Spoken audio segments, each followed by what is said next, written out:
O'zbek jadid namoyandalaridan biri Abdulla Qodiriyning eng mashhur asari O'tgan kunlar romani bo'lib, o'zbek adabiyotidagi ilk milliy roman sifatida e'tirof etiladi.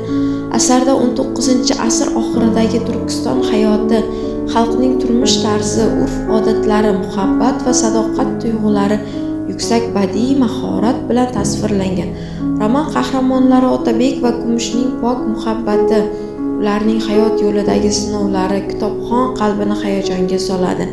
Shu bilan birga asarda jaholat, adolatsizlik va eskicha qarashlarning jamiyat taraqqiyotiga salbiy ta'siri chuqur ochib berilgan.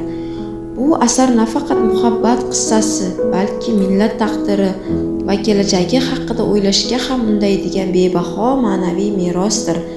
Aziz kitobsevarlar, buyuk ajdodlarimiz qoldirgan bebaho asarlarni mutolaa qilishni xohlasangiz, Quychirchiq tuman axborot kutubxona markaziga tashrif buyuring. Bu maskanda sizni minglab qiziqarli kitoblar, qulay mutolaa muhiti va bilim olish uchun keng imkoniyatlar kutmoqda. Unutmang, kitob tafakkur qanoti, ma'rifat esa kelajak poydevoridir. Keling birgalikda kitob mutolaa qilaylik va ma'naviyatimizni yanada yuksaltiraylik.